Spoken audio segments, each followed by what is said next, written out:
folks, welcome back to a brand new episode of the Trailer Park Show. We are here live, and we are here in studio, and we have got a whole bunch of people, as you can tell. It's been a while since I've been on the show. As you can probably imagine, it's probably been, what, a year and a half since 2018 or something like that I've been on. We have a very special show coming on today, and Pokey had said, you know, Gabe, you got to come on, and originally I was going to be as a providing input, but due to some circumstances beyond our control, I'm going to be co-hosting with the lovely Jennifer that's here with us. Before we go down the panel and talk to everybody about and do introductions, I do have to say one special message, and I told this to my daughter that I would say hi to the lovely Princess Sophia and to my wonderful grandson Logan, who's probably watching right now. At least I hope my wife is letting them watch. But we wanted to go ahead and say hi and hope everybody's doing okay. So we're here. We've got Jennifer Drabin, who's part of the Austin Young Republican group. I am. I'm the president of the Austin Young Republicans. I am a precinct chair for the Travis County GOP, and I'm a teacher. Oh. Sorry, we just had a very close up with Jennifer, and Jennifer was very surprised about the appearance. So if we can, and let me do a little bit of disclosure here. So Jennifer and the gentleman on the far end, Casey Ramos, we're all educators. We work as teachers in some capacity, and so you have a very unique group of people that have input and insight to what we're going to be talking about today. If it's okay, I can do introductions. I know here with James Dickey. Sure. My name is James Dickey. I'm the chairman of the Republican Party of Texas and formerly the county chairman for Travis County. And very happy to join y'all tonight. Very cool. Mr. Rodriguez. And I'm George Rodriguez. I have a program called El Conservador on podcast as well as on KLUP 9:30 a.m. in San Antonio, as well as I'm a Fox News contributor. Worked in the Reagan administration, worked on the immigration law that has been decimated, and been involved in Republican politics, longer than Jennifer's been alive. Ms. Bernadette? I am Bernadette McElroy, and I represent the Republican Hispanic Citizens in Action in Harris County. Thank you so much for inviting us today. Very cool. Thank you for being here with us. And Mr. Ramos? Again, my name is Casey Ramos. I'm born and raised here in Southeast Austin, Texas. And I'm a teacher myself, former professional boxer with Top Rank Incorporated, former also 2016 city council candidate, second place runner-up. And I'm not a Republican, I'm not a Democrat, just a nonpartisan for everybody. Very cool, very cool. So we have a lot. Actually, we've been given an extra 30 minutes to talk about everything that's been going on. Not necessarily in the nation, but we do want to have a very important discussion in regards to outreach. One of the things that I got to see personally in 2016 and 2018 is people that were asking for to be spoken to about what's going on, especially in the Latino community and the African American or Black community, however you choose to identify the individuals as. We saw a lot of people that were saying we need help. We want to know more about you guys, and it was and I will say this from a conservative standpoint, it was very difficult. It was very difficult going in. We had a point where an outreach director that we had for Travis County would frequently get into arguments and got to at least one fight with one individual, at least in East Austin at some point. But we got to see this trend going on everywhere. A lot of the discussion we're going to be having today is going to be dealing about doing outreach, especially in the conservative, on the Republican side or in the conservative standpoint.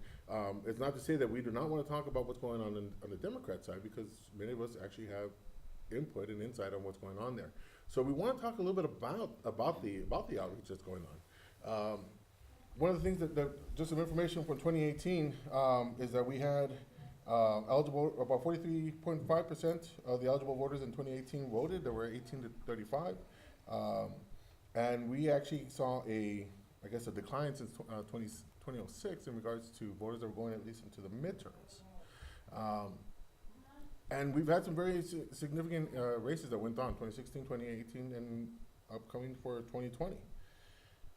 So the biggest question is, we've got people out there that want to be able to vote for something different than what they're normally used to. What's being done? From a state level. Sure. We're dealing with two levels. We're dealing with state and county. Right. Well, and so to address that specifically, we at the Republican Party on the state level, we've already identified in every single county in the state, and we've got 254 counties, we've already identified every incumbent Democrat seat, every open seat, and we've given those to all the county chairs across the state, and we're using the opportunity to recruit new candidates as a great way, a very natural way to do engagement in new communities where we haven't been involved before. And before there was a real question from a strategy standpoint, would we go into a very heavily Democrat district to recruit a candidate and support a candidate and run a race in that community? Well, if we did, we run the risk of either A, diverting resources that could get us over the hump in some other race nearby, or B, increasing the turnout on the Democrat side that maybe wouldn't make a difference in that race because maybe we'd lose that race anyway, but might make a difference in a countywide race or might make a difference in another race. And so in the past, it's been a real tough choice of, there are parts of San Antonio, parts of Houston, parts of Travis, do we recruit and do we run somebody there and risk having the negative result be worse than the positive result for the party? This time, it's very clear. The Democrats are fired up. They're going to turn out. They're motivated by the presidential campaign, regardless of who the nominee is on their side. They're motivated by the possibility of flipping a Senate seat. O'Rourke came so close to flipping the Senate seat from Cruz that they're very motivated by that. So they're definitely going to turn out. We have to do our job to recruit candidates. Good news is that gives us a chance to be really active in communities we haven't been active before. And gives us a chance to recruit candidates in those communities, and then not just candidates, but candidates, volunteers, voters, to interact with a whole lot of people we haven't before and deliver our message of opportunity for all. I mean, we fight for what we fight for because we firmly believe that our policies lead to the best result. Because that's what we believe, it's so important that we spread that message to every Texan. And I want to add that when you were chair here, that's something you were really good about, was making sure we get out into communities that Republicans usually, would kind of stay away from. And that was something you really did well, was try and get involved and get out and talk to all kinds of people. It is important. I mean, there's an old adage, even in business, but it applies even more in politics. People don't care what you know until they know that you actually care. Right.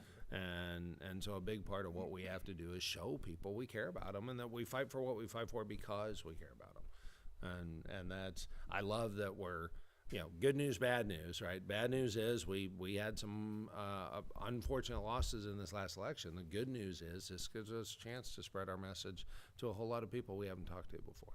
Okay. So Casey, I got a special question related to this part. So you've lived in East Austin, I guess, or the East Austin area for, I guess, your whole life? My entire life. So one of the things that I got to experience in East Austin was kind of the expectations. I mean, my view is that there was a lot of people that had a history of saying we vote a certain way, and that's basically it. Some people kind of looked a little bit differently, and then they chose to break away in one fashion or another.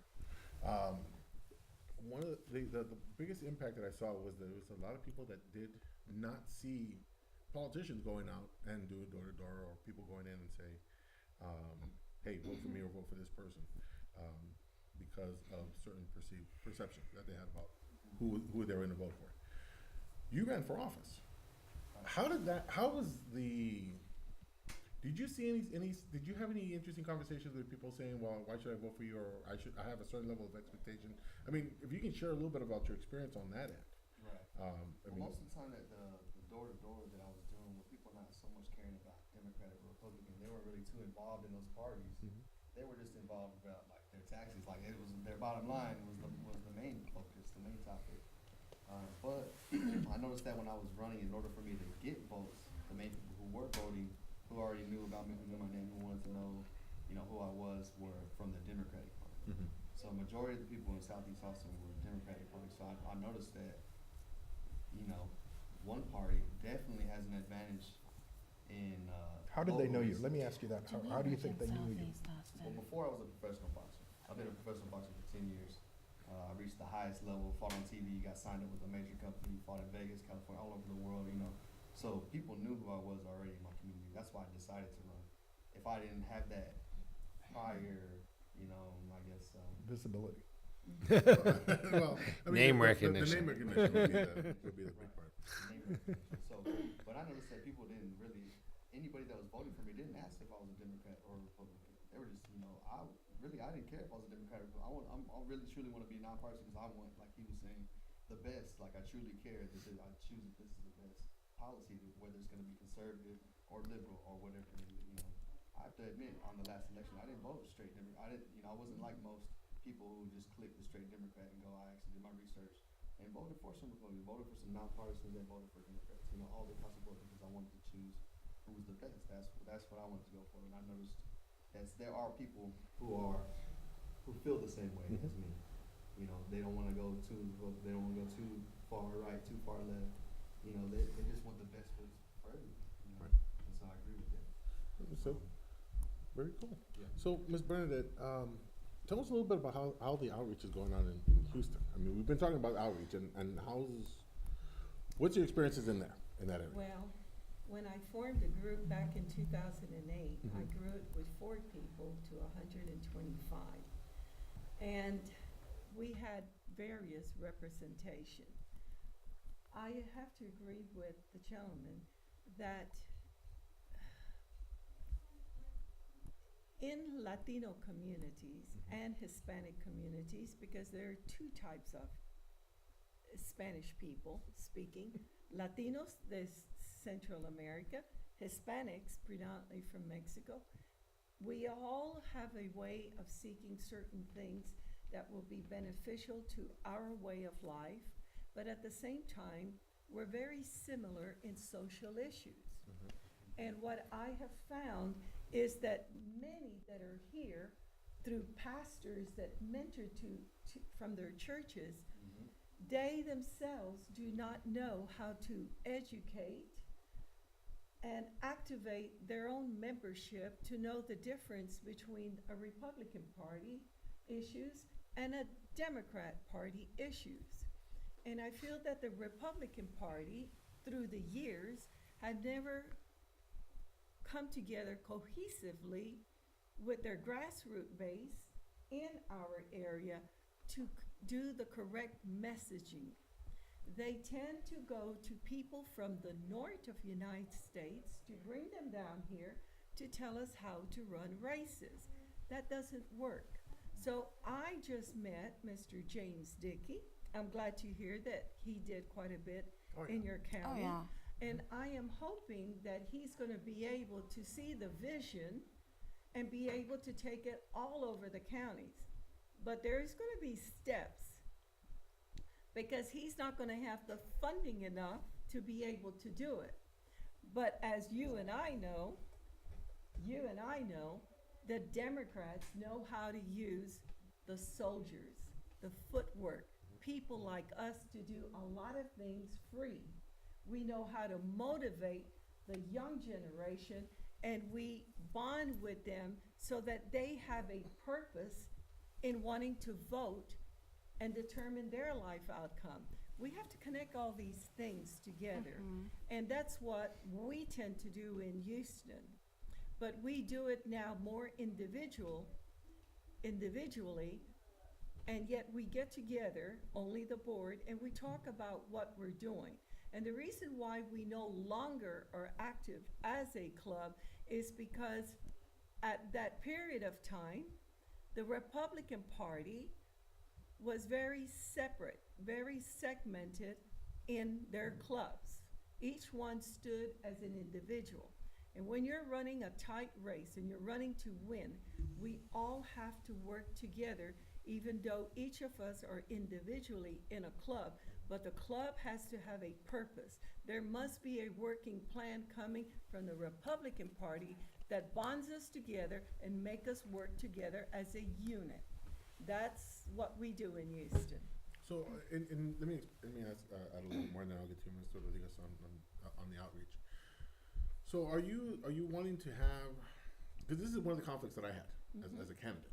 Are you wanting to have candidates or people that you want to support to be in lockstep with everything that goes on in there? Because what I've seen in several cases is that we can agree with certain things, but if there's some absolutes that individuals said, no, if you and I do not agree with everything, that's it, we're done. That is right. Is it something that you guys are saying it's lockstep with everything that the party believes in, or No. or is it something where you're The saying party cannot be in itself a hierarchy where you and I are the minority sitting in the chair being told what to do.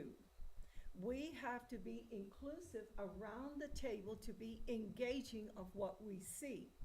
And the past cannot continue to be like that. It will not continue to work.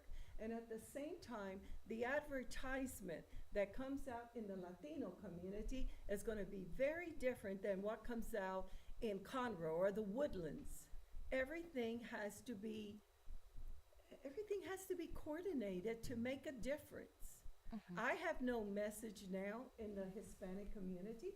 I wouldn't know what to go in and say right now, because we have not come together to educate on the words, the appropriateness of what will be important to a mother, to a single mother, to a dad, to an educator. There is no message. So I'm waiting to see where's the purpose, where's the message. And in the meantime, my group sits back and wait for the Messiah coming out of the RPT. I think another no outreach Messiah. group that we have is no to Messiah. pay attention to is also those 18-year-olds, those high school seniors that are coming out and graduating. There's a lot of them, and a lot of them are very angry, and they're not sure why. They just know that they hate Trump. Yeah. Like if you mention Trump, right? Like they'll probably start cursing. But they don't know why. They're very misinformed. I agree. I think the word So- is ignorante.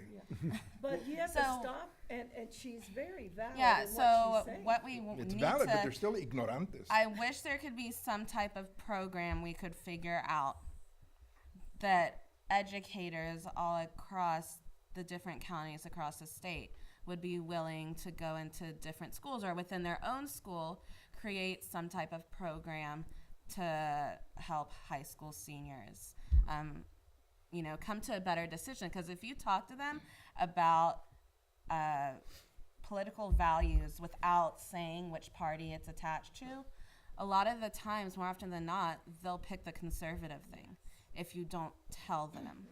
So we need to get on that. I'm not sure how. LULAC, under Berta Urtiaga, you know Berta, that developed the youth program. Right. I was there when she developed that, must be 30 years ago. They have a program that developed the youth, and you know that. They went into the high schools where we stayed out. You know what the youth used to tell me? Hey, Miss B. They used to call me Miss B. Hey, Miss B, how come your politicians don't come here to talk to us? Why is it they always run into the elementary, into the library, and they're stooping down with coloring books? Why is it they're not here to talk to us? We are graduating next year, and we have issues we want. And I used to point that out. Can't say to who, I'll tell you after. I used to go to those persons in the hierarchy of the Republican Party and point those issues out. They want to hear from you. You have to come in. And I agree with you. Is that going to happen? I am just waiting to see what the chairman of the Republican Party, James Dickey, is going to do. She has valid points. I saw how the Democrats do it and how they took over Houston, Harris County,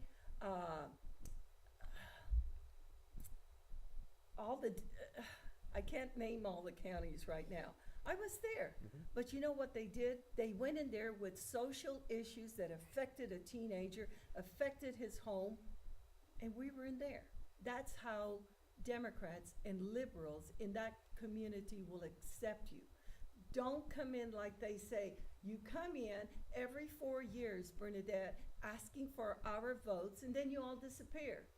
And then we never hear anything that has improved.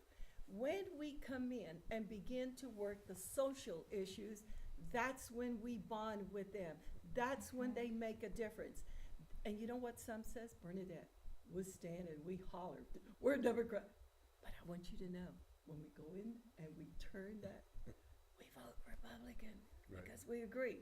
But they live in certain fear when they come out and they say, I am a Democrat, or I'm going to vote Republican.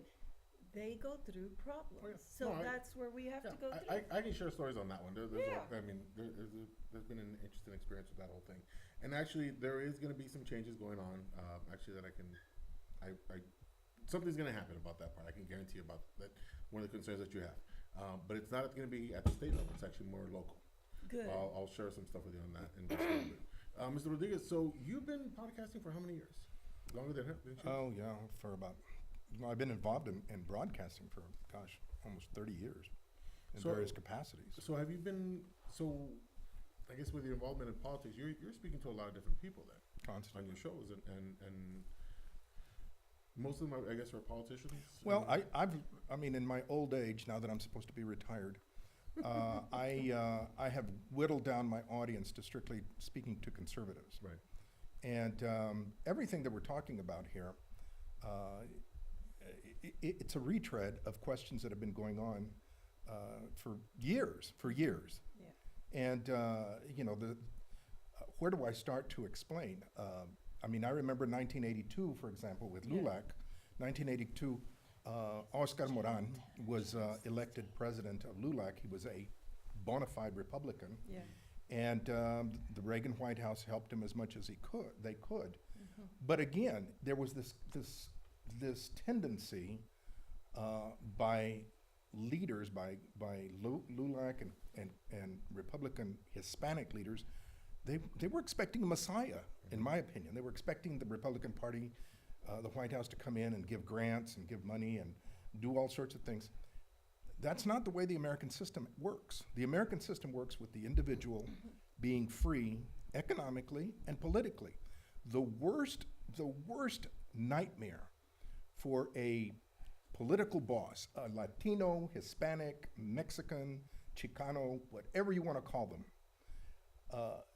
their worst nightmare is a politically independent, economically independent Hispanic or whatever, again. Because that person is not going to depend on them in any form or fashion. However, somebody that reaches that stage, they're going to move out of those neighborhoods. And that's all right. That is the immigrant experience. I was born in public housing. We left public housing. We didn't make it, my father didn't make it a career. We left it. And the thing was that when we bought a house, at that point my parents started worrying about taxes. What a thought. What a thought. They started worrying about taxes. They started worrying about things that white people worry about. Correct. What we need to do is stop thinking again. We think too often, first as Hispanics, and then second as Americans. That's number one. Number two is the big battle that we have, in my opinion, the biggest battle with the media. While we have Rush Limbaugh, while we have what's his name, Hannity, while we've got all these folks, we don't have anybody in Espanol that will talk to folks. And for every one of us, somebody like me that has progressed and integrated and even acculturated, you've got, you know, at today's world, you've got 3 or more that have just crossed the border and started the whole process. Correct. And they don't understand the process. One of the things that I studied, one of the studies that I did when I was in college, was the political boss system. Every Irishman that got off the boats in Boston and in New York, Boss Tweed was ready to take care of them. In the 1850s, 1860s. Boom, take care of them. Take care of them. Right. And they voted. They voted for him, that he controlled City Hall, et cetera, et cetera. That is the tradition, George Parr, that is the tradition that many others. That continues. even now in wards in Houston. That continues now. I mean, what does Sheila Jackson Lee do? She takes care of her people, and That's they vote right. for her. That's right. And they vote for her. Al So Green, Jim this, Green, all of these them. folks, these folks Yeah. have it down to a science. What we need to do is explain political freedom and economic freedom to young people, to our people. We need to do it in Espanol. We need to do it in English. We need to use coloring books. We need to, posters, whatever. The headache that we've got is that it's not happening. Now, if we're waiting for Mr. Dickey to come down the street and bring us a poster, we're sadly, we've got social media. We've got Facebook. We've got Twitter. We've got. That's y'all's In- worst enemy right now. What? Social media. Oh, yeah. You want to know why? Wait a minute. Wait. Teenagers don't like Trump because of social media. Yeah, well, see, but where are they getting, the thing is, wait a minute, let me challenge that. Because the issue is, Professionalism or unprofessionalism? Because my president should not be on Twitter. He should not be using foul language. He should not be doing this. He should not be doing that. he shouldn't be doing anything. But what about challenging them on what the Democrats are doing? Should they be killing babies? Of course. Well, then that's the problem, is that everybody is challenging, forgive me, I'm getting excited. Everybody's busy challenging, no, let me finish. Déjame terminar, por favor. Okay? Everybody's busy challenging and criticizing Republicans because they're white, because they're racist, because the president speaks nasty, because, oh my gosh, he touched a woman. But nobody challenges the Democrats. Nobody talks about what's his name, Joaquin Castro, the congressman, showing up at his birthday with his pregnant girlfriend. What kind of message does that send to the kids? A pregnant girlfriend. Now, then you've got the situation of Julian when he was mayor, shutting down meetings when when the citizens were supposed to be allowed to speak. Well, where's the democracy? But again, nobody says anything about that. Where's the improvement in HUD? We don't challenge these clowns. We, Correct. nosotros, we, not him. We don't challenge these clowns, and when we do, they freak out. CNN doesn't call on me anymore. Why? Because they don't like to hear what I say. MSNBC certainly doesn't call. NPR me llama every now and then. The New York Times calls me every now and then. But in Univision, you should hear Jorge Ramos. Oh my gosh, Jorge Ramos just has a fit when they mention my name. Why? Because they don't like to be challenged. Right. So this is the issue, is that we have got to be able to challenge them in their backyard. And we've got to do it in Espanol, we got to do it in English, we got to do it any way we can. Right, and I'm going to go ahead and kind of support a little bit about what Casey was talking about when you have politicians that are on social media that shouldn't be talking when they end up talking. On both sides. Now, I and agree with him. yeah, the Both biggest sides. part is that we're not seeing it a lot as an extreme, I guess, if you will. When it comes to social media and posts that they'll be doing, because of the control that people have. So I'll put it to this way: we had a conversation here in 2016 after Trump was elected, and we said, look, he's a business person. He's not a politician. And one of the biggest things that was the biggest factor was the fact that he was tweeting whatever he was tweeting. He was saying whatever he was saying. A New Yorker. It was his sounding board because there was no other place to sound off. Correct. Now, the biggest part that I'll say on this end is that if you look now, if you compare 2016 to 2018, and you look at what's being said between then and now, the conversation that's being said on his end is drastically changed.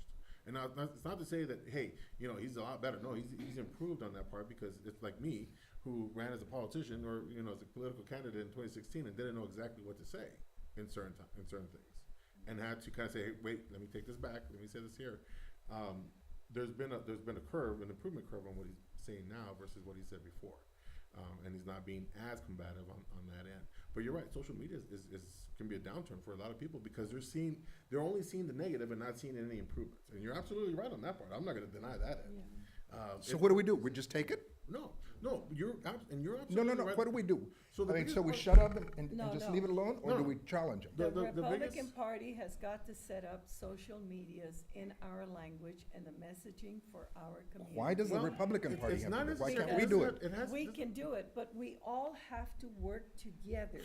The messaging has to be approved and understand how it affects each other area. Because an American dream is an American dream for all Latinos, all minorities. And that's one thing they asked me, Bernadette. We want to understand what is an American dream that you're speaking about. They don't understand what is an American dream. I do, Right. but many of them don't. Right, because we don't. A lot of people don't believe in that part. Correcto. A lot of people don't see that end. And the biggest part that so, I'll put my 2 cents in this part. And Jennifer, if you want to add in this, and please do. When it comes to the messaging that's being said, it's not. I personally would not say it's the party's message that has to be said, because yeah, we are representative of if regardless of whichever party it is. Libertarians really suck at this part. I'll tell you that much. Okay. But when it comes to delivering a consistent message, yeah, there's got to be some type of level of saying, okay, these are certain important things you got to say. But when it comes to being able to make it into your own words, or being able to interpret what's being said, then it's got to be down to the person. It's got to be down to the individual, the campaign manager, whatever the case may be, or the person that's speaking for the candidate. It's got to be said in such a way where it doesn't necessarily offend anybody or go to the point where you're like, ooh, that's wrong. That's difficult because a lot of times the message is the same, but I think what people is just how do we get to that message? Right. Is what's confusing, you know what I mean? So people every time that's why people are saying like Republicans, Democrats, they're all the same. They always talk about taxes, education, you know, the same things, and you know, better economic growth, right? So, but how do we get there? How do we get to that economic right? So, and that's what. That's where I wish Trump would not waste his energy into the tweets that he's doing.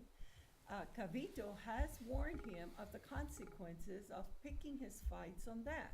Now, if he was to come on his tweets and talk about the bills that he is signing or the bills that he's wanting to generate and the purpose of why those bills are important into our lives, then he's sending out a very good message to us to work on. But I am tired of hearing the repetitious up there and then the repetitious down in Texas, Right. because they're not matching up. So let me tell you a little bit about the since we're on the president right now. I follow his Twitter account, okay, and a lot of stuff that he says, hey, I'm supporting this, I signed this, we're pushing for this, so the intent that he wants to do, he is pushing on there. Yeah, he says a couple things that are kind of out of the ordinary, but he is pushing that message, and it is sent in such a way where people are like, I don't want to hear it. And that's the biggest part. I mean, because you have a person that's very outlandish, will say something out of the blue, okay? But when it's something very important that he wants to talk about, he says, this is what I'm going to do. He says it in such a manner that is very important, but because of the stuff that's going on over here that's being said, they're not listening. They're paying attention to over here and not paying attention to the important parts. When it came to prison reform, let's look at prison reform. He's like, we're doing this, we're doing this, we're doing that. But he never said anything out of the ordinary that will shock somebody to that level. Well, I would disagree with that. What I would say is that it's not that he didn't say anything. I would say that the media didn't say Right. it, that the media attacked him. You have- Now, well, the problem, again, is that it doesn't matter what he do. He could walk on water tomorrow, and they'd say that he's Satan, Right. okay? I mean, it doesn't matter what he does or how he says it or where he says it, they're going to attack him. That is why it's up to us to reinterpret it. Right, he does, and a lot of, and some people. So it's some his people- fault. And some people will say. Some people will. Some people will can. Can I finish Yeah. what I was talking about? Yeah. I didn't get to finish earlier. Okay, You no know what problem. I'm saying? So the reason why people my age don't like Donald Trump, not because he's a Republican, not because he's a Democrat, but because he's a world class. You know what I mean? Yeah. And the language, I mean, there was so much not even on the Republican, there was so much controversy on both sides leading up to a presidential election that was unprecedented. Right. There was no presidential election that had ever been that scrutinous that much under scrutiny by the FBI, by the CIA, whoever. By the media. And by the media. By the media. Right. So I almost was just like, I just was gonna watch my not vote for anybody. You know, I mean, being honest, that's like that's just how. But see, that's the, this that's is how- the that's why example. country wins. I think this is the That's why classic country example wins. of what we've got Anyhow. in the Mexican community right now. Okay, but look, let me tell This you. is- this let is me the tell you, example. I'm trying to finish things. We're not. That's a whole other story. I'm talking about Trump. You know, the We're complete talking about un- Trump. We're talking about the complete Republican Party, too. unprofessionalism of a president. You know, anybody like think about former Republican presidents don't even like Trump. You know, highly Low you know, energies. and so that's just what I'm trying to say. Just the lack of unprofessionalism, just the vulgarness. I mean, you're supposed to be the Well, president. you should You're supposed to be the you leader should of- listen you're to supposed some of their you're talk supposed to be the behind leader of the closed first doors. world. I've Right. worked there. You know, They're So vulgar. let me All of talk them a are little bit vulgar. about that part of it. It's okay. So you're talking about the vulgarity. You're talking about the comments that were being made. We all work with students. We all work with kids that are potential voters and have been voters. Well, see, They- that's the they thing. do. So that's the kid. Their children. That's what they do. Right. Donald Trump is the president of the United Yeah. States. There's So no we that, forgive you know. children, but not the president. So and my argument on this No, part is exactly. You know, you're the leader of the first world. You're not allowed to make mistakes. well, Gotcha. You know what I mean? Yeah, no, I Okay, get that's that part, perfect. and this That's is the good. part where I would have to disagree on a couple of Not things. you. Well, And- I shouldn't say you're not allowed to make mistakes. You shouldn't be making mistakes, and you're not allowed to make that many. well, You know, I mean, think about past presidents. Think about past Republican presidents. Would they even deal with Russians? Would they even collude with Russians? Would they even be? But he caught didn't even close to collude. Russia? but he didn't do anything. He Even didn't collude. collude. Would they even be associated? You are repeating Associated. everything that they You have to say, be that the media associated. says. He's repeating everything. Both of Donald Trump's ex-wives or his current wives are Russian or for Ukrainian. And Doesn't matter. Again, My husband is an So American what? citizen. He married a I'm just saying. Panamanian. I'm just Should saying, he not former- he marry is us? repeating former- everything. former He is Republican repeating president. everything that Yeah. the Democrats say, and this is the headache that we've got. Yeah. That there is no one to answer when somebody says something like that. There is nobody.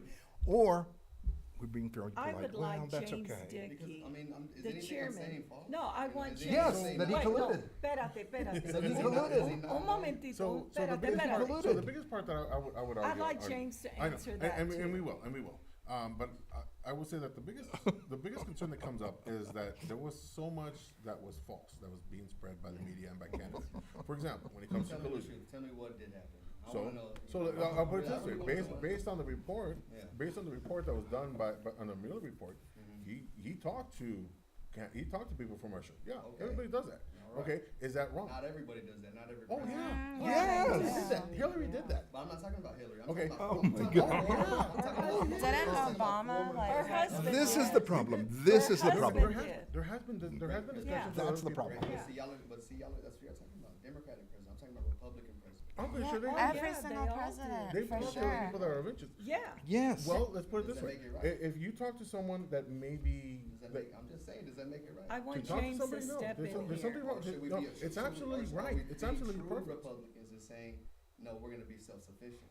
It is absolutely, Isn't it that is what absolutely Republicans okay. believe? to What are talk you to afraid somebody that they Wait, talk to? wait. What do you No, think I'm he just talked to saying, the like, Republicans and the Russians I about? want to hear how James would global answer politics for this one. Republicans, y'all want to be self-sufficient, right?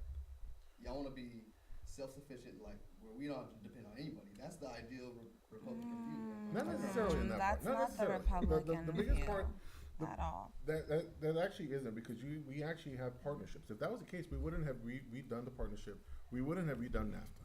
We wouldn't have looked at other partnerships that are going out there. The biggest thing is that they're saying what's in the best interest for us, because and I can tell you NAFTA was the worst deal ever given. I saw Who people put lose. that into play? Oh, Clinton. that was Clinton. Right. That was Clinton. Okay, he's the one that actually ruined El Paso, Texas, Yeah.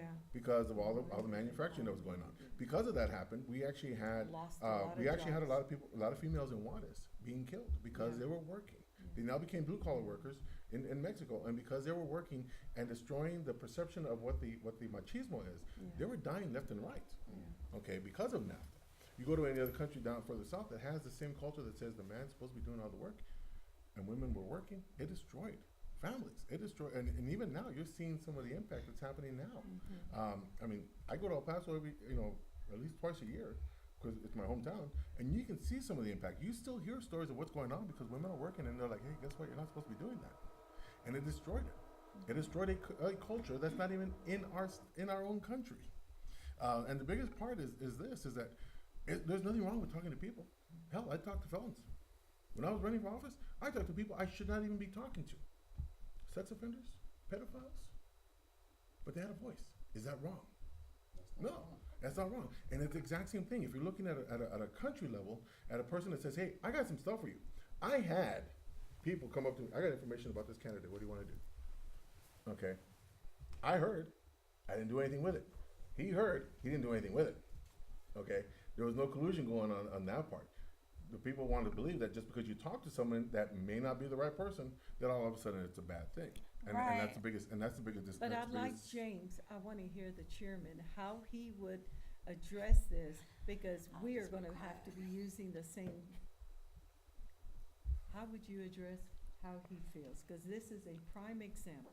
Well, so first of all, I mean, we can loop back on how you feel, and that's we'll address that. But the short answer to the question you asked of like what did the Mueller report conclude? What actually happened? Well, what it did, they spent 200 pages and a lot of research and a lot of lawyers, and what they found was there were a few bumbling attempts to try to make the Trump campaign somehow interact with somebody who could be shady, and that none of them went anywhere, which is exactly what you'd expect. Campaign's a very busy operation. You got hundreds of people on a national presidential campaign. You have thousands of people, right? And they're getting hit with stuff all the time. We have this great new TV ad. We have this pitch. Here we've got this candidate who wants to endorse you. I mean, they're getting hit with pitches all the time. And there were a handful of bumbling attempts to do some things, and none of them went anywhere. And so that conclusion, there was like 200 pages of that, right? Of well, and then this thing was tried, and it went nowhere. And then this thing was tried, and it went nowhere. And this other thing was tried, and it went nowhere. So there were Tried by Donald Trump's campaign.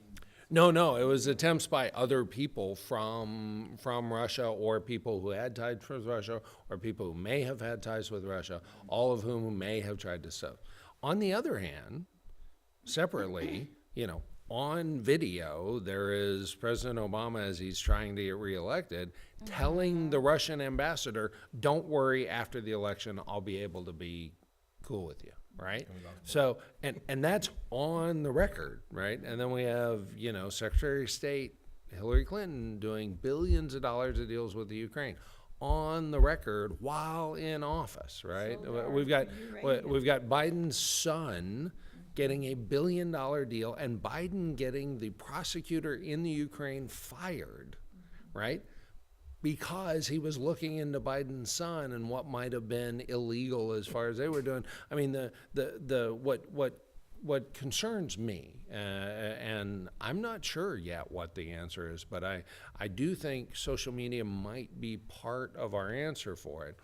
A Reuters newspaper reporter, right? And Reuters is a fairly well-respected organization, right? Worldwide news organization. A Reuters reporter in January admitted that for a year before the November election, he had proof of just vile things that O'Rourke had written when he was younger, right? Stuff about murdering kids, stuff about all sorts of just despicable things that they knew for a fact. This reporter had proof that that's what O'Rourke had done years before, and he promised O'Rourke, I won't release that until after your election with Cruz. In what world is that okay? And in a world where we want accountability, right? We want responsibility. Your question was, do we believe in, it's not that we believe in an absence of any interrelation. It's we do think personal responsibility is an important characteristic, right? We are frustrated because the press not only seems to have no sense of personal responsibility. I mean, we've seen stuff lied about left and right, but they don't even seem to have a sense of corporate responsibility, civic responsibility, right? There is no world in which the voters didn't deserve to know that information. And we had a reporter, because he preferred Democrats, said, I'm not going to release this until after you're done trying to beat the Republican.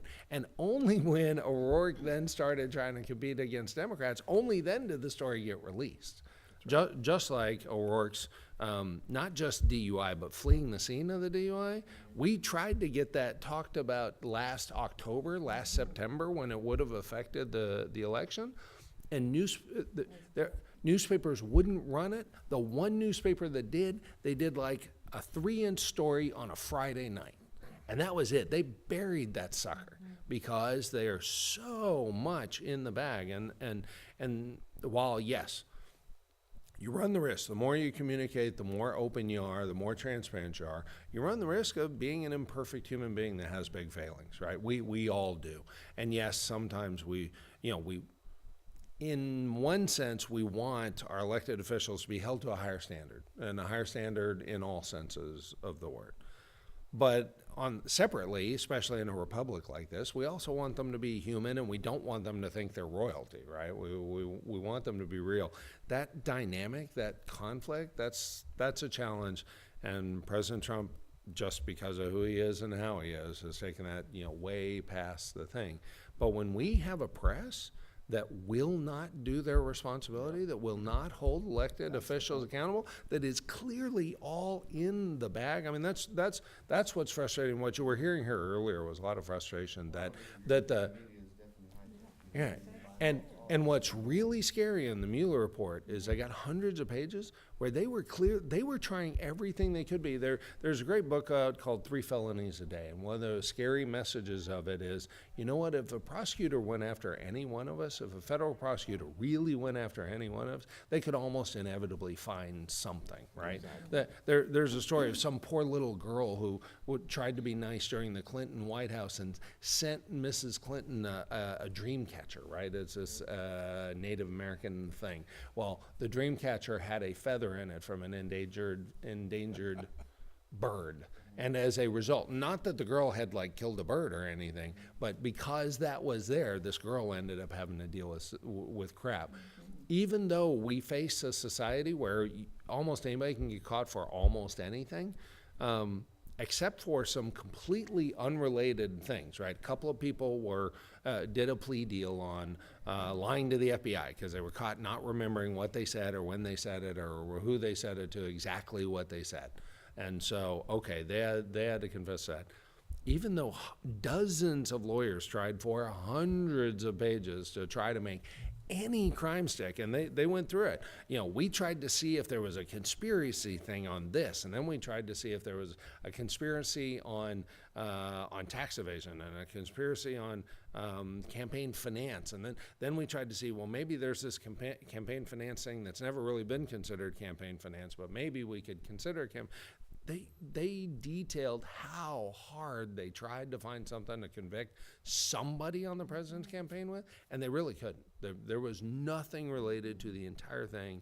But that was something totally unrelated to the campaign? No, nothing to do with it. That had to do, right. But that was a tax evasion thing on something way earlier. Yeah. No, but It had nothing to do with that. Guilt by association, is that what you're saying? Guilt by association? Yeah. No, but that's my point. They went on a witch hunt for that, and you know what nobody's ever answered, and that's the thing. Hopefully the current Attorney General will finally answer. Yeah. What nobody ever answered is, hey, how'd all this stuff even get to be an investigation? I mean, can you imagine? I mean, none of us here are running for president, but could you imagine if anybody you talked into helping, and most of these people were lower, a lot of these people were volunteers for the presidential campaign, right?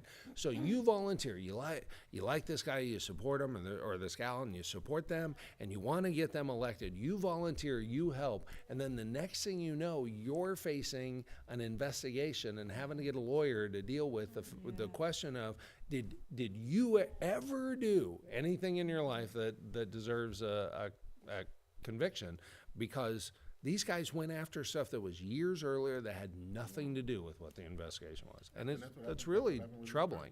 Is because That's He really lied. troubling. He said something that was or he lied about something, but it was totally unrelated to what was happening with the Right. And I want to add on to that, totally like just about stuff being on social media in general and it coming back to people.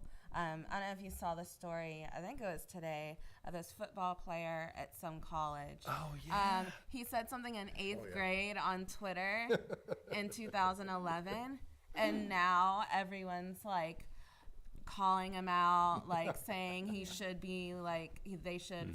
What do they call fire from the school? I don't know. Yeah, They they're should, like, they're take talking about away revoking his scholarship because of something he said 7 years ago when he was in a eighth grade. Right, Like, exactly. so it's crazy how, all of that stuff is now just coming back to. It's like you have to watch everything that you say, no matter what position you're in your life, whether you're a football player or a teacher or like a mechanic or who knows, anything in your life.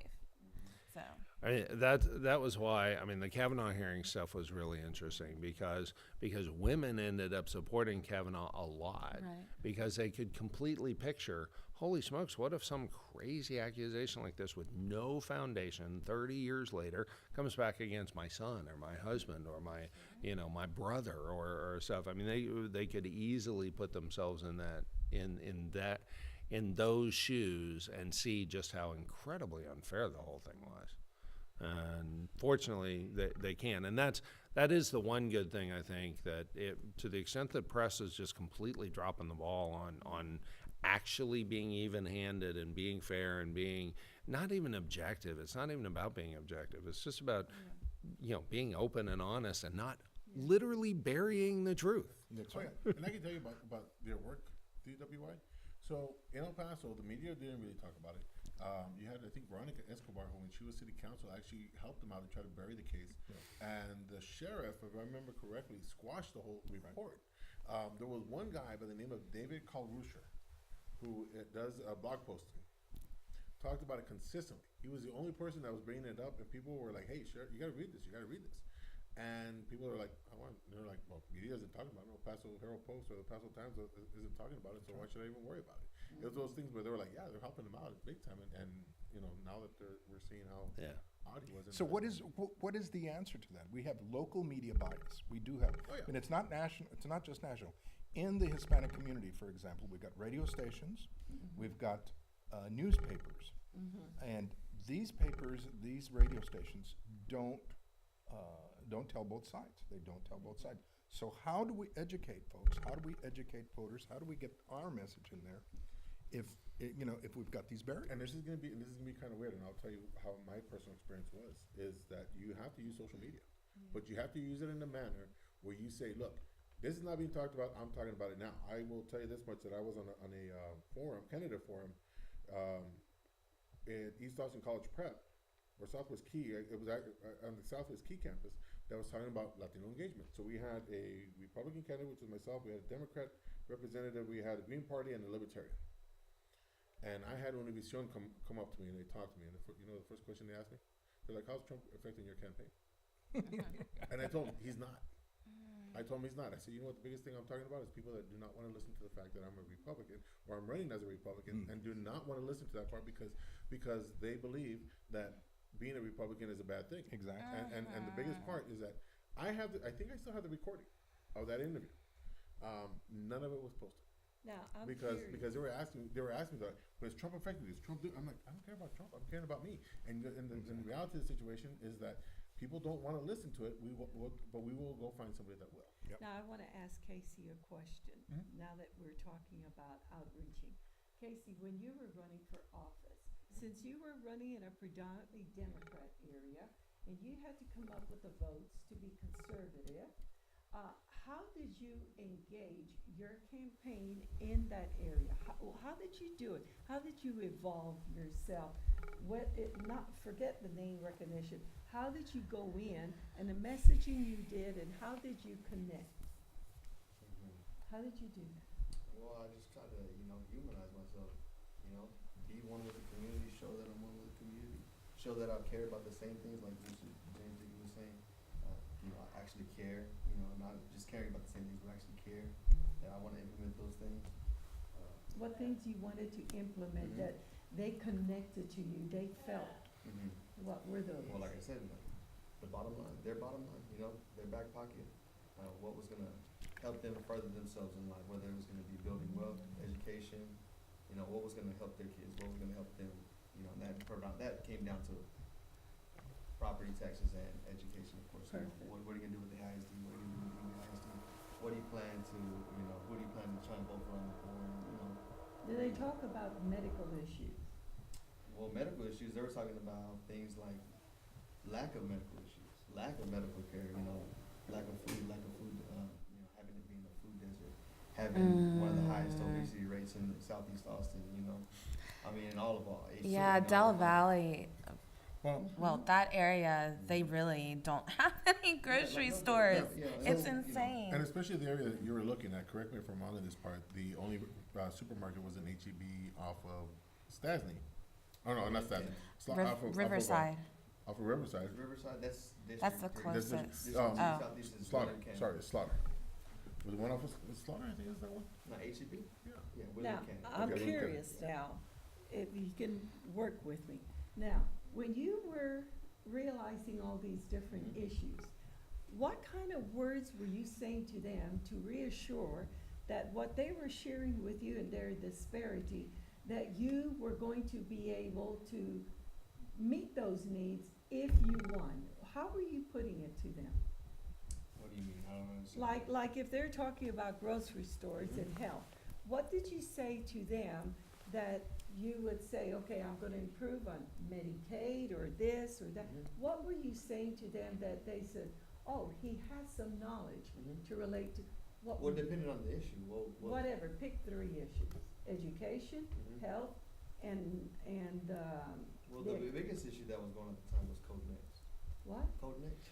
So it was a Yeah. replanning. She's not rezoning in of Austin, a- so she has. It was a What is replan, that? so basically what it was a replanning of how they can code, housing codes and housing in areas and how they can build and how they can, you know, commercial and residential. Oh, okay. Which was a big issue with a lot of people because it was going to affect a lot of Oh, individuals and okay. remove See, I people from didn't know house. So about that's, that. yeah, so that was the main issue. So that was really what I was focused on because without that, if that's not clear, then nothing else really. How were you gonna try and Yep. clear that if you had won?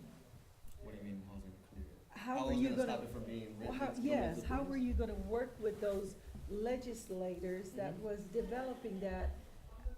Did you try Well, the going city and council speaking was with? the one Oh, that- the city was council, the- but they have Republicans on city councils. Not anymore. Did No, they? not they here. had, they had No, one. they had- Yeah, they we had had one. That Oh, one. Had really? one, yeah. Yeah, live Austin in a is a different very world. different But at place. the time, was there any Republicans on this council? One. Yes, It was I one. believe there was one. It was one, but she Zimmerman. was only one voice versus a wide array of Mhm. people who were very Oh, partial. Yeah, it was an 11-person council, and there was one Republican. Oh, wow. Yeah. Mhm. So now that you see the backfire, that you didn't win that position, and that problem is still there, how are you, since you had followers, you had people who listened to you and follow you, you had a base, how are you working in that community now to make a difference on that city council so that they can go ahead and win those office and get back in there? What are you doing there? Like my community can win a seat in top. Yes. Well, that's, The you know, that's just there. That's just, the incumbent is in the office. The people have chosen you, you know, So when Say is the next elections gonna be taking place then? 2020. Do you, okay, you have 2 years. Mhm. What are you doing to try and get 5 onto that council seat? What are you doing right now with your base, your youth? Mhm. What are you Well, doing? I work in the schools, I work with my community, I'm in the community daily. I'm on the on the board of the Dust Springs Proud. We're an organization from Southeast Austin, Texas, and we've helped thousands of youth, weekly, monthly, with clothes, with schools, with How many education, with Republicans inform. that are like me? Not, I'm not gonna say So candidates. Let me tell you something. Okay. The view you're coming at is sort of misconstrued because the Okay. people that I work with, they don't have enough income to even know what a Republican or Democrat is. They're worried about their bottom line. They're worried about survival, right? They don't have time to think about. They don't have. They Correct. probably don't have the resources to even vote. Correct. You know. So what we're worried about is we're not worried about politics. We're worried about Your life. life. We're worried about, people trying to, How they're Your gonna eat, community. how they're we're gonna, worried about how they they're have gonna make the their next next meal. That is right. That's what we're worried about. That's what we're doing. So see, We're- that's those how you are make the a true needs we difference. have. That's Right. part of the American dream. And we're the three of us for sure very aware of it, just because of where we spend all day. Yeah. Those kids, a lot of them, the only meals they get are at school. We have breakfast, lunch, and we have dinner. So, Then how and they have buses if home these after that. problems exist in that community, how does the Democrat have a Well, hold resources. on it? How? Yeah. No, Yeah. the Democrat doesn't have a whole lot. Well- We're trying to say to solve the issue. To solve the issue, we need resources. We need better Right. funding. The You know, biggest to part, our the schools. biggest part that goes on in the area is that there's actually individuals that are partisan, that are elected officials that actually have an impact in that area. Okay, I won't mention names, but I'm familiar with the area. I'm familiar with the people that have had an impact on that part. So there are people that are in there helping out where they can, doing what they can, and in the area, from a political standpoint, you look at the voter base, and there's not a lot of Republicans there. And the only reason why is people, as people say, they try to get out of the area because it is not a location. It's not a place end up making money, and they move out of the area as quickly as possible or whenever possible. So it's kind of a unique environment and a unique situation. But I think the biggest part we probably need to look at, and because I'm getting where you're coming from, where you're saying you have people that have a foothold in areas that are, from a political standpoint, can make a bigger impact on the families. We talked about, I think you talked about Boss Tweed, where they were doing that on that The part. Duke of Duval, Yes, George Parr. yes. They take care of people. They take care of people are needy, and they take care of people, and people vote for them. Vote their way. They influence them that way. And they take care of each other, from what I have noticed within Yeah. LULAC, is that they really visit the homes, and they will take them even if it's a sack of groceries. But they connect one way or another. And if you, But they keep them dependent.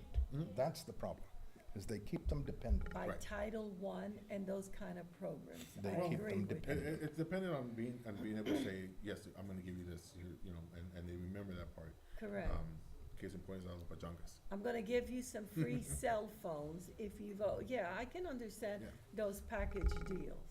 So, I guess we probably should move forward to what's the plan? Yes, We I have- like that. We have, so, we're hearing everything that's going on the Democrat side. Yeah. And how they're trying to go and win. I mean, Lloyd Doggett announced Oh, today, Lord it was have on the news saying, hey, we've got a really good chance of changing some seats because we have an office in Austin.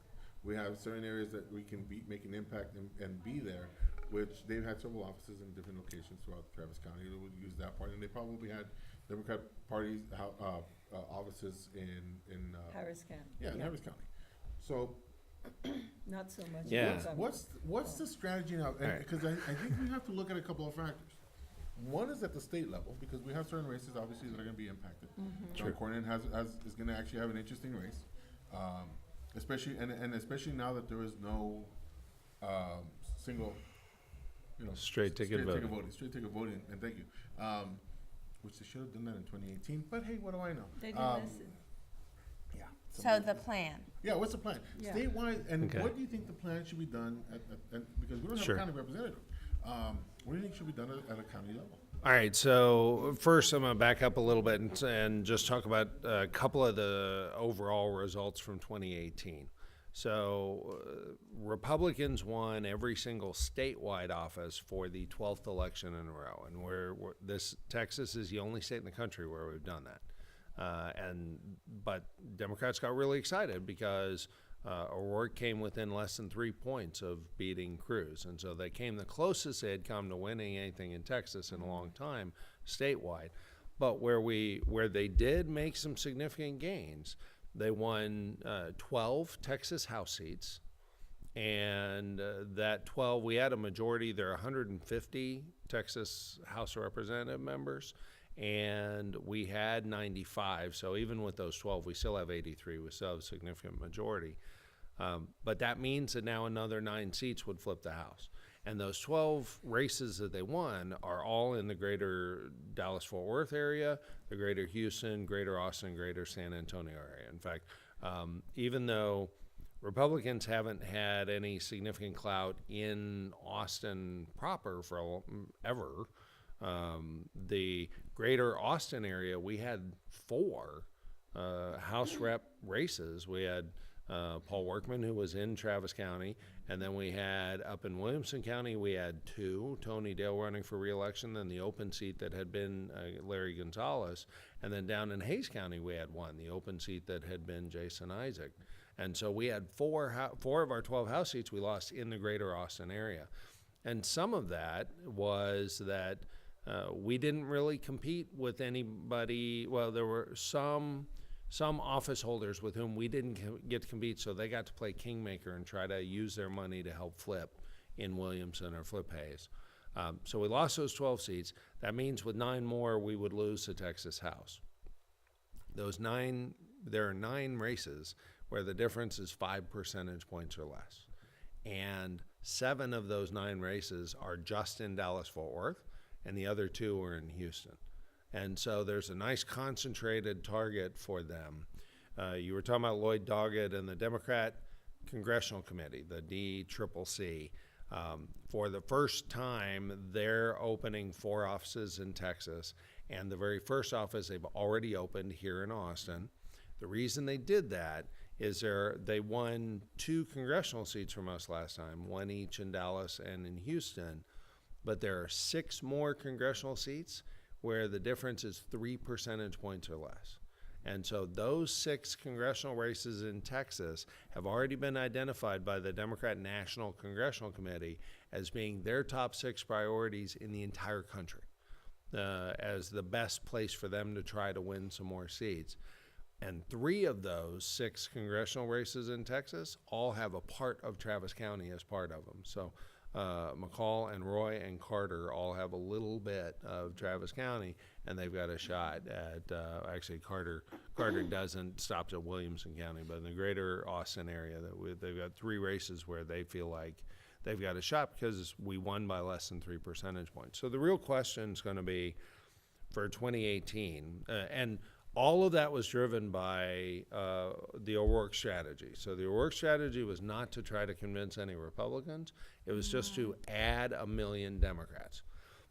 And they were successful, partly because they went at it by making sure for years now they've been adding voter registration, but also in the last month of the election, he had 800 paid field staff spread across the state doing nothing but turning out Democrat voters.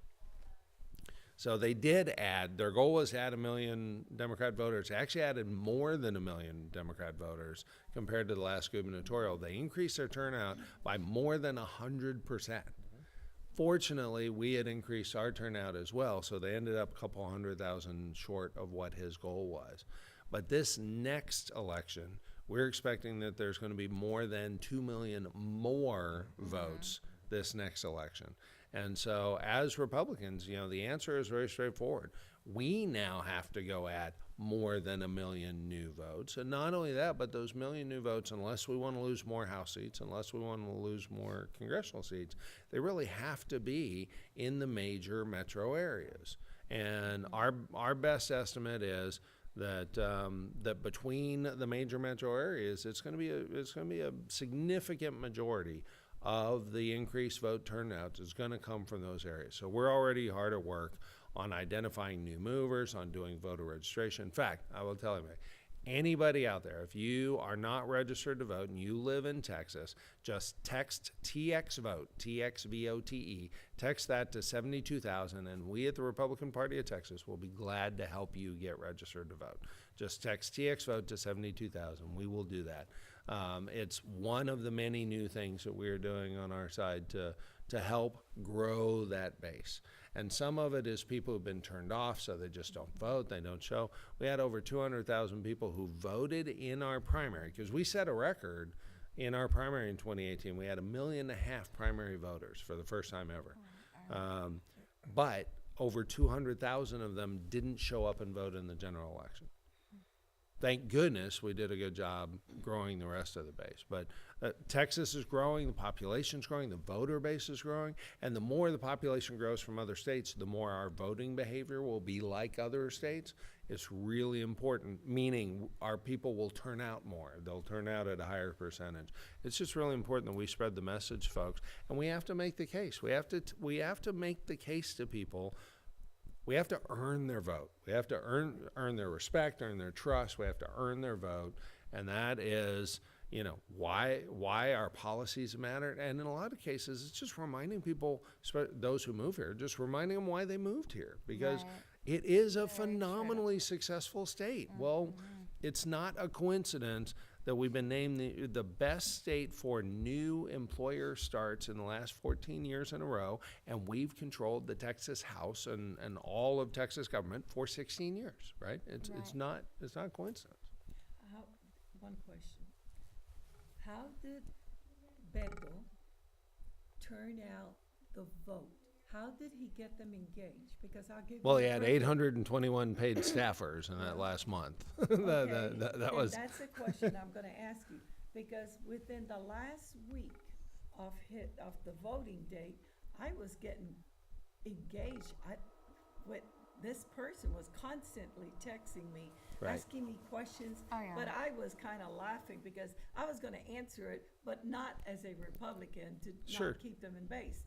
I have yet ever to receive any text from any Republican candidates that are in So I office. think it goes back to what you were talking about voter registration. That, have all the that's information. some of it. Yeah, that is some of it. In fact, so this technology that allows for that kind of, it's called peer-to-peer, that kind of broadcast texting, that's only come around in the last year or so, and that was no question the first big example of it. We've tested using that during some special elections, and it really is powerful. It really is effective, and it is a good chance to interact. I mean, all of us know personally. We open our text more than we open our email. We open both more than we open direct mail pieces. And so it is a powerful system, and we've been testing it out, and it does work really well. And it's a good chance to interact. The great news is, especially when, like those campaigns, those congressional campaigns that we lost those 2 seats, there was $27 million spent each in those 2 congressional seats. And those congressional seats are 700,000 people total, and registered voters, it's even less. It's 500,000 registered voters. Well, at 10 cents a piece, you could talk to every single one of those 400,000 voters. You could talk to every single one of them for $40,000. That's nothing, right? And you could talk to them 10 times for $4 million. Well, there was $27 million was spent. It was spent on TV ads and radio ads and mail and a lot of stuff. And you would not necessarily put all your money in one thing. My point is, don't be surprised if you see a whole lot more texting coming up because it's very reasonable, it's very effective so far. It's like everything else. We'll all get worn out on it, and it'll be less effective, and then it'll be less used. How does, in the Democrat area, I have yet to see any of their, cards being handed out like we constantly sending it to them. How do they do it? Because I'm curious on that part. That part I don't know. Advertising. That part I think a lot of it's word of mouth, is people that they know and everything else. That's But the biggest part is going into the communities. Yeah. And I can say that part. Word of mouth. I was going to ask you, Mr. Rodriguez, on this part. What do you think part of the state? So you're hearing some of the ideas that are going on at the state level, and you've been involved in quite a bit of politics. What other input do you think you should be, or what other ideas should be provided to help the state at the state level where they can do more? I think the 2 things, and again, I think the National Republican Party has a role. I think the State Republican Party has a role. But ultimately, it's the grassroots. Ultimately, the 2 things that need to happen, first of all, is the Democrats depend on local bosses. You got to understand that. They have a cadre. They have an organization. They are like, That is right. they've got their captains, their caudillos, their leaders, whatever. And those folks, all they do is, make sure that you vote. And remember what so-and-so did for you, you know? And don't vote for those folks because they're gringos and they're racists and they're gonna deport your mother, Correct. okay? So, That's right. you know, that's how they, you know, they do that at the grassroots level. We need to answer that with effective precinct leaders, precinct leaders, local precinct leaders. We need precinct leaders to play the legal role of getting out and getting people to the polls. The second thing we need is we need social media. We need an alternative media, not necessarily just social media, but alternative media other than something that answers the newspapers, something that answers the TV, the radio, something that is able to get out there and educate people about our message. Yes. And if we want to say it in Spanish, you know, fine. Spanish we want to and say it in English. English, Claro. fine and dandy. But we need to do that. I do a podcast, 15-minute weekly podcast in Espanol. And I share it with folks. And the idea is for them to share it then with people that they know that speak Spanish. Of course, I've got my podcast in English constantly, El Conservador, my radio show, my podcast, et cetera, my website. You know, I always speak about issues from an American of Mexican descent, not as a Mexican American, because I'm not Mexican first, as an American of Mexican descent. And so, you know, I would hope that people would be sharing those writings, those comments, as much as possible, so that we can educate people. But there's also other folks out there. This Saturday, I was up in Dallas speaking at an event, and geez, I can't remember the gentleman. He's another Hispanic radio personality from up in the Dallas area. He's on Radio 1 up there. But, you know, we are out there and we give the message. It's just a question of people getting the message and passing it along. Are you getting a lot of pushback when you give out that message? Oh, gosh. I've been called a racist. I've been, you know, Same. thrown things at. I've had to have, you know, the police have to, you know, escort me to the car. I mean, yeah, but again, you know, why do you want to shut me down if you believe in freedom? Right. You know, if you believe in freedom, let's have an open discussion. Don't try to tell me to shut up or shut me down. Right. Understood. So now county level. So we're seeing. So let me ask you one more question about the national level. You mentioned about the RNC national RNC having an impact here. Yep. Where Texas is considered the last stronghold for Republican Yeah. and conservative views. Is the National Republican group are they going to be? How involved are they going to be? And here's why: we're seeing money coming in from California, all these different, Right. I mean, New York, all these other people coming in to support certain candidates. How's that going to work out? That remains to be seen. In fact, I've got meetings with the RNC over the next couple of days, and hopefully they will be a meaningful factor here, and that would be good. I know I've talked to some folks on the Trump campaign, and they've indicated that they intend to be a significant factor in Texas, and to his credit, the president has done more campaigning here than I can recall any other Republican candidate doing here. I mean, every Republican does fundraising here because we are generous people. Texans are generous people, and so we have consistently sent good amounts of funds to other states and to national candidates. I think, though, that a lot of our donors are very concerned about Texas, and so that's a good thing. So, you know, we're going to be working on doing voter registration, recruiting candidates, having people in all of those communities where we had any losses, where we faced any losses, and where we haven't necessarily been as visible in the past. And I, for one, am excited about the chance to spread our message to people who haven't heard it in person. And you know, it's like anything else. You don't expect to win everything the first time out. There's going to be a lot of areas where we're gonna butt our heads against the wall for a short period of time, or for maybe even a long period of time. But you know what? If it's important, we need to do it. Yeah.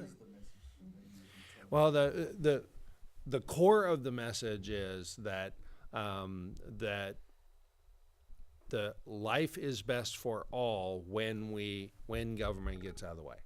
That we can that the best, if you care about the environment is cleanest in the most successful economies. So if you care about the climate, then you should care about wanting a successful economy. If you care about jobs, right? If you don't want people to be unemployed, it doesn't help to fight for a higher minimum wage. The most important thing to do is to fight for an opportunity for a job, right? Yeah. If you hate too high a cost of living, or if you're frustrated, if you got a family that's frustrated that they've never quite been able to afford a house, well, around here, one of the biggest parts of the cost of your house is property taxes. Mm-hmm. And there are far too many people who could afford the house if the property taxes just weren't so crazy. Mm-hmm. And so we're the ones fighting right now to try to cut that. And it's hard. It takes a lot of work to cut that. And it's easy and appealing to go, okay, well, let's spend more money over here. But every one of those attempts actually makes it harder for everybody to climb the ladder. And the good news is people can look around. We have the highest Hispanic new business starts in history are going on in Texas right now. The highest Black new business starts creation is going on right now. The opportunity is at a level it's never been. Now it hasn't evenly flowed to everyone, but it's flowing a lot more evenly now than it was 10 or 12 years ago. There's a notice. Anybody who's paying attention knows there is a massive difference between now and what we saw under the Obama administration, and between now and what we saw before Republicans were in charge in Texas. There's a big difference, and it's not a coincidence. It's because these policies do make life better. And by life better, I mean you got a better shot at having a job. If you care about people being in poverty, right? Because the economic disparity is huge. Oh, the economic disparity is. No question the economic disparity is huge. And they're Resources into the school system. right. But the number one correlation with a lifetime of poverty, right? If a kid will finish high school and get any job,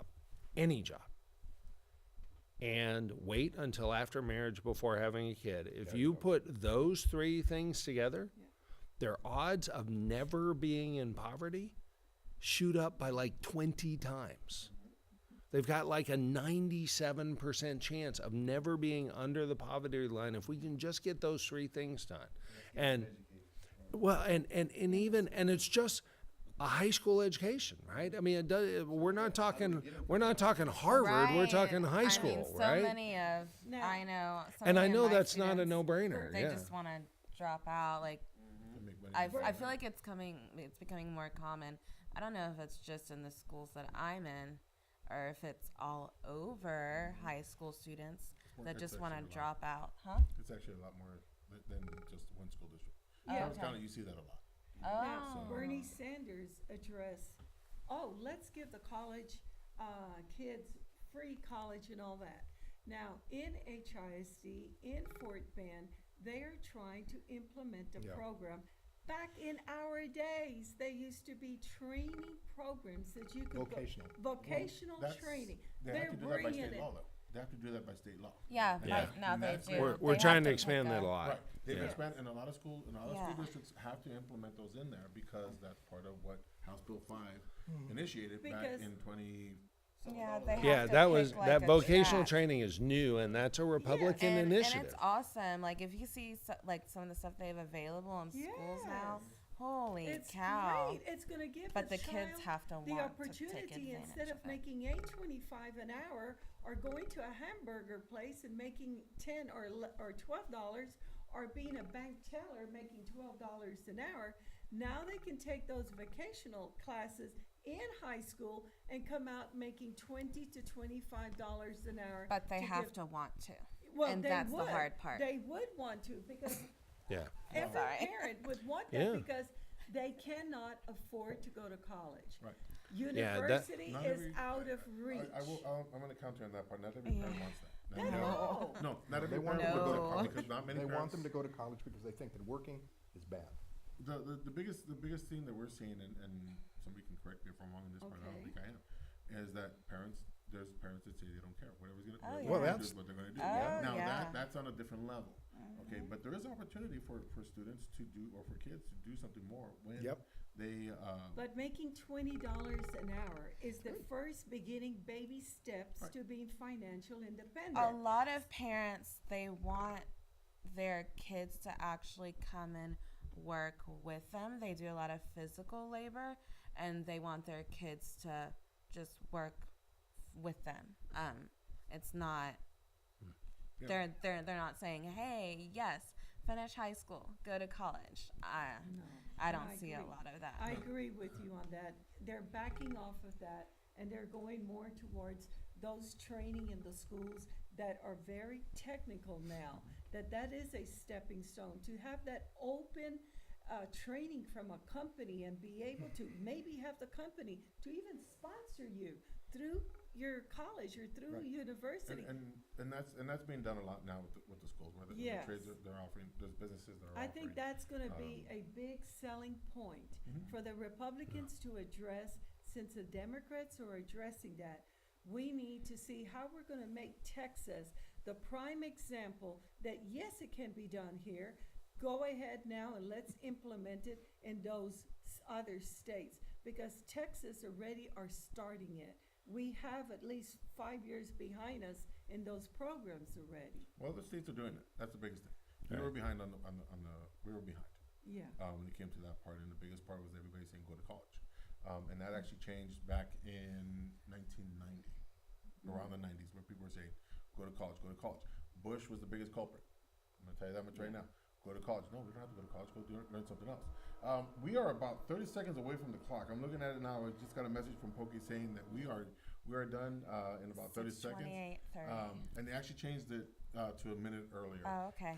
But All yeah, right. we want to thank everybody for being here. This has been, Thank you. I'm going to be honest with you. This is probably something we need to do like a part 2 and part 3 because of the Yes. whole vast of stuff that's going on. Yes. I want to thank everybody for being here, being Thank on the you. show. I know some people you guys travel from Houston, I think. Yes, I Right. agree. San Antonio. And Bye. some- Yeah, Thank one you of each. for watching. Thank There you. you go.